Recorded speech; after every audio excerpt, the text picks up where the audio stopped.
Good evening and welcome to Points in the Paint. He is still Sam. I am still not Andrew. Hey, Looking better than him.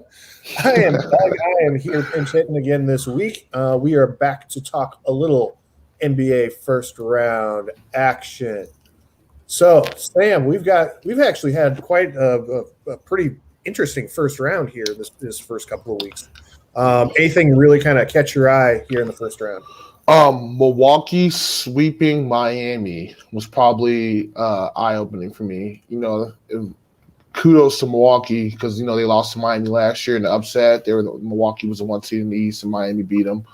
But yeah, to come back this year and to sweep that same Miami team pretty much, that says a lot, especially to me. Giannis played good. He showed a lot of growth. He played a lot of maturity, making passes, not trying to, usually Giannis is always, running down and just dunking on dudes. This time he was making plays and showing different parts of his game. So if the Bucks want to take that next step, Giannis is going to have to do stuff like that on a consistent basis. So yeah, the Miami series or that series is probably the biggest one. I think Miami was still probably gas from last year. It looks like, they kind of, went really far last year in the bubble. And then, Jimmy Butler was in and out of the lineup and some other guys are kind of banged up. So I think Miami's going to probably retool and come back. Nets Celtics, no, that series is still going on right now. Looks like Brooklyn's going to hang on to beat the Celtics and go up 3-1. But Knicks and the Hawks, that's another good series too in the East. I thought that series would be more of a back and forth. Maybe it goes 7 games, but it looks like the Hawks are in control too. They just won earlier today and they're up 3-1. And then the Philly and Washington series, I'm not surprised at all. I kind of wish the Bulls were in the playoffs. I mean, maybe, it's one game, whatever. I mean, it's versus Philly, but I think we could have at least gotten the game versus Philly as opposed to Washington, who's probably going to get swept. But, yeah, I mean, that's the Eastern Conference for you right there. Yeah, I've been checking in and watching a lot of these games here the last week or so. And obviously – with the Knicks having all those old Bulls on there, I've been trying to catch games. Derrick Rose has looked like vintage Derrick Rose, maybe without the explosion, but he's playing at a high level and looked really, really good. I have some friends who are Knicks fans, and I was talking to them a few days ago, and they're like, he has been carrying this team here in the playoffs. Yeah. He's had a couple flashbacks, and he's not as explosive, and he's not as not the same. He's dealt with some injuries. So the thing with the Knicks was kind of sucks is they just need to surround him with other pieces because it's like he can still play at a high level. Whether that could be sustained, probably not. So like Julius Randle's been kind of iffy. He's really struggled a lot. They've really taken him out of the series, and then RJ Barrett, he's been kind of inconsistent, but he's young, so these are growing pains for him. And I mean, the Knicks just don't have any shooting, so it's tough. And then Atlanta has so much depth and so much shooting. You know what I'm saying? It's really a bad matchup for the Knicks in the playoffs, at least. Yeah, they've been giving it to them as good as they got, but they're still just they're a little outgunned. Trae Young has been insane, so he's been playing really well. Yeah, I caught a little bit of that of the Brooklyn series as well. I was watching a little bit of that game before we jumped on here. Brooklyn's they're just stupid good. And when those big three, when that offense gets rolling, when those three get going, and I was looking at like the stats and how all those big three were just shooting, at a great field goal percentage. They're tough to stop, man. They're an offensive juggernaut. I mean, you're getting it from Harden at the top, Kyrie, and then Kevin Durant as well, that's, and I look at the final numbers now. Kevin Durant had 42 points, Kyrie Irving had 39, and then James Harden had 23. Like, those are video game numbers there. And on the broadcast, they were saying this is only their 12th game together on the floor. Yeah. That's crazy. Yeah. Especially compared to what Zach and Vooch were, how long it took them to gel and kind of learn how to play together. I think that kind of gets blown out of proportion. Maybe that's just me, and I'm a former whatever. I played basketball, in high school or whatnot. And I mean, these are professionals. You know what I'm saying? And when you get to that point, you know what I'm saying? I think it's more so like getting down your timing and stuff like that with the particular player. You know, you played against that player, so you have an idea how that player plays, but it's just getting down the little nuances with them. Like when you play pickup basketball, for example, if you play with somebody one time, you know what I'm saying, you guys are playing a game, maybe you guys win odds. I mean, depending on the team you're playing, you know what I'm saying, if it's a team that's played together with the guys, you know, they know, like, you know, where guys are going to be, and, like, you know, you kind of play off each other. But, you know, these guys have played together, you know, in all-star games, and they scrimmage in off-season and stuff like that. So, I mean, it's just being on the court at the same time on this level, maybe just figuring out the spacing and whatnot. But you just never worry. Not like, you know, stars like Zach and, you know, and Vooch. A few years ago when LeBron went to Miami and him and D-Wade and Chris Bosh, and they struggled, you know, those like first few games, and they went on that crazy run. Same thing, you know what I'm saying? Golden State, you know, like you've seen teams with great players, and they're all professionals and they're good players, so you can adjust to play, so whatnot. So, Absolutely. All right, so taking a quick look into round two before we move over to the Western Conference a little bit, because it looks like obviously Brooklyn's going to be kind of the team that advances there. So we've got Brooklyn and the Bucks playing each other.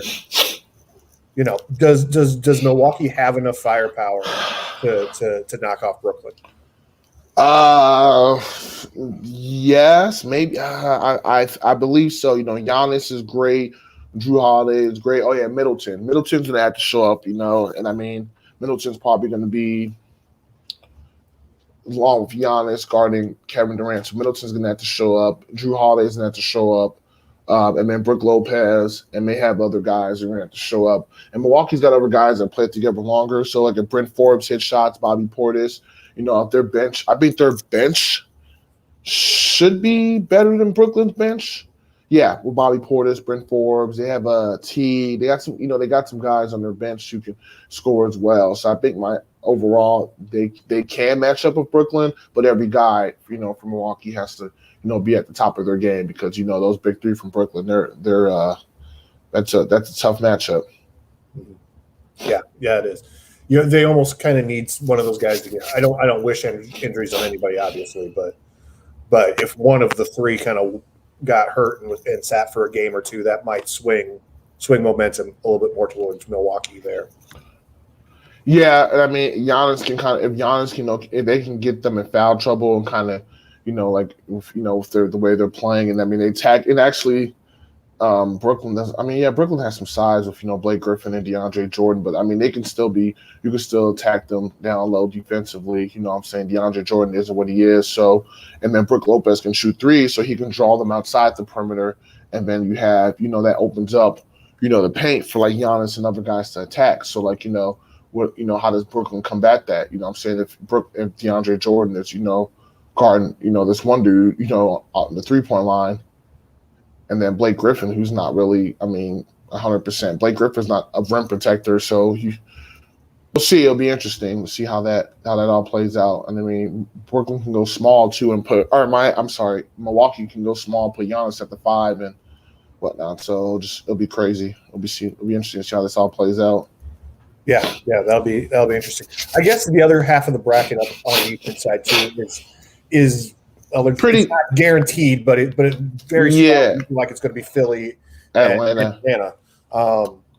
So what do we kind of think of that matchup there? That's going to be a good one too, because I mean, like, I guess Atlanta's got some bigs. They got Capella and whatnot. They got Trae Young, but they, I mean, that's going to be a really good. That could be a really good series because Atlanta's got depth.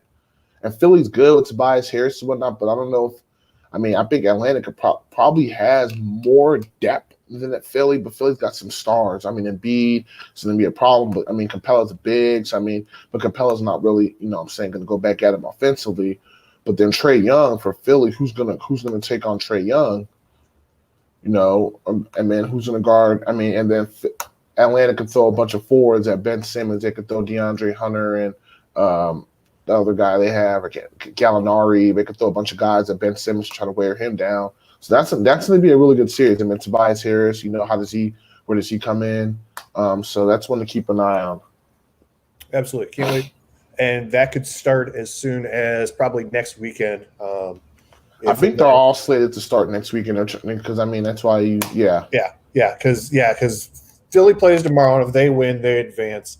And then Atlanta and the Knicks play on Tuesday. Is it Tuesday the 2nd? Yeah. Take a look at the calendar. Wednesday the 2nd.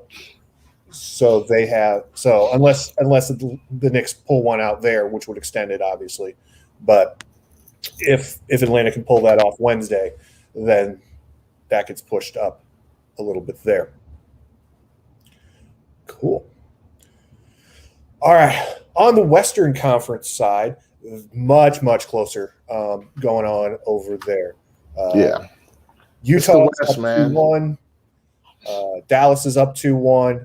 The Denver and Portland are tied at 2, and then Phoenix and the Lakers are tied at 2 after Phoenix's win this afternoon. Any surprises out of the West for you? Let's see. Denver and Portland's 2-2. I guess Dallas being up 2-1, but they're getting ready to do game 4 right now. Dallas being up 2-1 versus the Clippers is probably the biggest surprise because those first 2 games, Luka Doncic was going off, and you're like, man, what is the Clippers going to do? The Clippers look good in game 3. They play game 4 tonight, and the Clippers actually favored again tonight on the road, to tie the series up. So Portland, Denver, I figured that they've played each other so much. I'm not surprised that's 2-all. That's going to be back and forth. Lakers, Phoenix. I was watching that today. AD went down with an injury, and then the Lakers just really couldn't adjust in the second half. I think AD went down. Yeah, AD went down late in the second, and the Lakers they had a bad third quarter, and that's actually when I stopped watching it. The Suns went on a run, and then the Lakers rallied back in the fourth, but it was kind of too little, too late.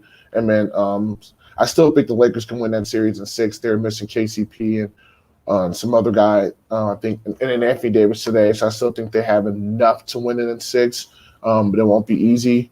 Let's see, what's the other series? Oh, Utah, Memphis. I'm not gonna lie to you, I really have not been. That series has not really been enticing me to watch. So, I'm kind of just following along and whatnot. I'm confident Utah will win that series. And then, that's it. Yeah, I've actually, for whatever reason, the Utah-Memphis series just seems to match up with my TV watching schedule, so that's the kind of the games that I usually catch. And Ja Morant's just been crazy. Yeah. He's really shown that he belongs in the playoffs. He's been lighting it up, both as a distributor and as a scorer. So he's really been impressive there. Even if it's not producing the wins, you can see the maturation and him and his comfort just growing on there. I was actually I'm how do I put this? People, I know that the Lakers came into that series actually as the betting favorite, just because of the LeBron factor there. But I think Phoenix has played well, to be quite honest. I'm not surprised that it's 2-2. I think that one might actually go 7. They seem to have enough evenly matched. If anything goes on wrong with AD, maybe that's kind of Phoenix's door to open there. But that's been a good series. You know what? If it did go 7, I would not be surprised either. I can definitely see that happening as well. And it just really depends on battle of attrition, who's the healthier team. Is Chris Paul, going to be healthier moving forward? That's all it really depends on. But it is, it's been really good to see a lot of these young players, like you said, Ja Morant, Trae Young, some of these other guys getting their playoff experience too for these young guys, because at least, I'm saying, LeBron's not going to be here forever, so otherwise you're going to have these younger guys, and they're so good to see them getting their moment. You know what I'm saying? Absolutely, yeah. As they kind of continue to grow, and you see these younger dudes kind of take over, it's much like the passing of the torch from when the end of the Magic, Jordan, Bird era, when everybody went, well, who's going to be the guy? And now we've kind of seen that it went to Kobe, and now it's LeBron, and then it's going to be, whoever it's going to be going forward. But this isn't the first transition in NBA history. So it's nice to see kind of those young guys kind of get in there, get kind of that national recognition. and then really and then we'll the league is in good hands going forward. Exactly. I don't think we've talked since the play-in tournament. How did you like that? I loved that play-in tournament. I did too. It's I mean, just everything we talked about leading up to it. You know what I'm saying? I think it adds a nice little twist. You're saying I think they might keep that moving forward. I mean, I don't know if they want to expand the playoffs. Probably not, because they don't players playing a lot of games. I think the playoffs as it is right now, it's good. 8 teams make it. From each round. That's half the league. You don't want to expand to like 3 quarters, because either you're in the top half of the league or you're in the bottom half of the league, pretty much. You know what I'm saying? Right. Either you're top 16 or bottom 16. So I like that moving forward, but then adding the playing game just gives 4 extra teams the opportunity. It's 4 extra teams opportunity. So that's that's good. It's a nice little way to spice things up. So I think, and it's always usually pardon my language. It's always usually pretty muddy at the bottom of the playoff brackets anyways. It always comes down to the last few games. So the playoff game just adds more of an element. Yeah. I saw something too that they were wanting to add a mid-season tournament, much like the play-in tournament, but do it in the middle of the season. I'm not sure how that would work. Or what that would, or what they're playing for. It's not like you can be like, okay, you won the mid-season tournament, you don't have to play the rest of your games. That would be ludicrous. So I'm not quite sure what they're playing for, but having some type of like mini tournament in the middle of the season might be fun. I don't know what like you said, I don't know what the purpose of that is. Like, what is there? It's not for home court advantage, because the seeding is determined that. I'm not sure. I mean, it's something. It's maybe it's, I don't know. Maybe you get an extra guy in the All-Star game or something. I don't know. Yeah. I don't know what that would be, but I think what they're looking for is, it created the excitement. That's what they're looking for. Is they want an extra level of excitement wherever they can find that at, and they got enough eyeballs with the play-in tournaments. They're like, hey, mini tournament. That's people love that. Let's give them another one. But I don't know quite. You have to have the stakes kind of behind it. The play-in tournament makes sense. Mid-season tournament, I would need to kind of see what their end goal there is before I fully fell in love with it. I know Adam Silver's talked about spicing up, doing some things, making a 4-point line, and it's all just to like kind of generate interest. I know he's talked about some other things as well. So that's it'll be interesting to see what all comes together. Like, good to see that they're actually looking at things like, all right, what can we change? What can we modify, and what can we keep going and whatnot? Like they talked about doing the horse. I mean, they do horse now, 3-on-3 or something like that, or a 1-on-1 tournament. All this, like, these other new things. So a 3-on-3 tournament might be fun. That would definitely be fun. Quad Cities used to have that once upon a time, way back in the day. I was in my, I don't even know if I was 20 yet. I was like a teenager, early 20s, when they used to have that down at the Mark.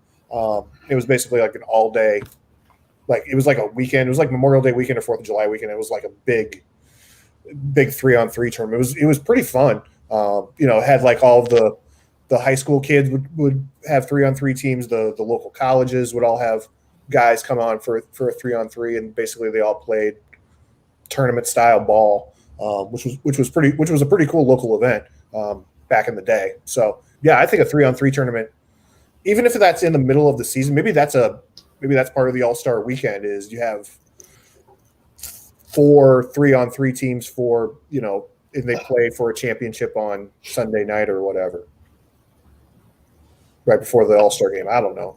I'm game. I'm game just to see what ultimately happens. But I mean, it's still going to come down to the players at the end of the day, and if players want it or not, they're going to fight it. So. Exactly, yeah. Because then you got to balance things like injury concerns, and if a guy messes himself up during one of those and not for the regular season, then people are going to be about that. That's the big thing: injury concern, or just maybe they're saying, because it's not. Then they're not. Are they really competing, or are they going like 50% because they don't want to risk injury? Right. But maybe they could have something like, I don't know, a team a bunch of guys that just retired or are out of the league currently. Maybe you have those guys play, so they still have some name recognition to them, but aren't still in the tournament. But maybe they play for their main team that they used to play for, or something like that. I don't know. I'm again spitballing here, but you could certainly come up. There's a myriad of things that you could do to make to kind of spice up a mid-season tournament. So cool. Have you seen much of Denver, Portland? I have not watched much of that. A little. Where Dame went off and Denver was on pace to score 150. That's the only game I saw. The last game actually was yesterday, and Denver was really going off. Portland was kind of really struggling to get into anything. Or I'm sorry, Portland was going off, hitting a bunch of threes, and Denver was really struggling to get into their offense. And they were just weren't hitting shots. They were jacking up shots. Michael Porter Jr. was like just jacking it up. And I'm like, they need him he's talented and he's the X factor for them, but he's got to pick and choose and become more of an efficient player. Because as he is now, he just shoots and jacks up shots and whatnot.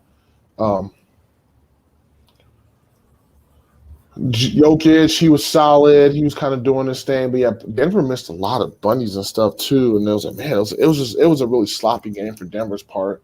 So I'm not surprised they lost by that much because Portland was hitting a lot of threes. It wasn't just Dame and CJ. It was other dude too, Norman Powell. He was like, when I was watching, he was just going off.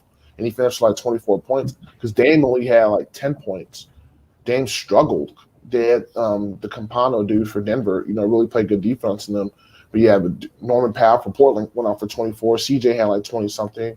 I think Melo chipped in as well. And Covington and their others and Melo, were hitting threes, and they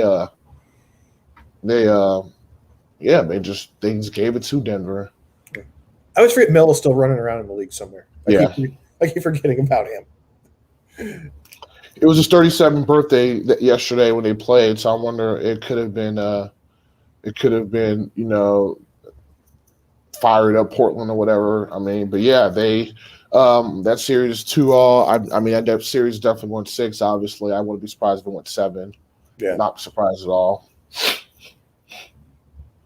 Yeah, that one's been kind of back and forth there, as well.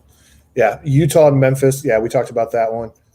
So yeah, really can't kind of talk about the second round because these first round series are really still kind of up in the air on the west side over there. So. Who's been kind of the guy who surprised you or played the best here in this first round? Probably Ja Morant because he's a rookie coming out, or Trae Young. It's I guess if I pick a guy from each conference, it's been the young guys, Ja Morant and Trae Young.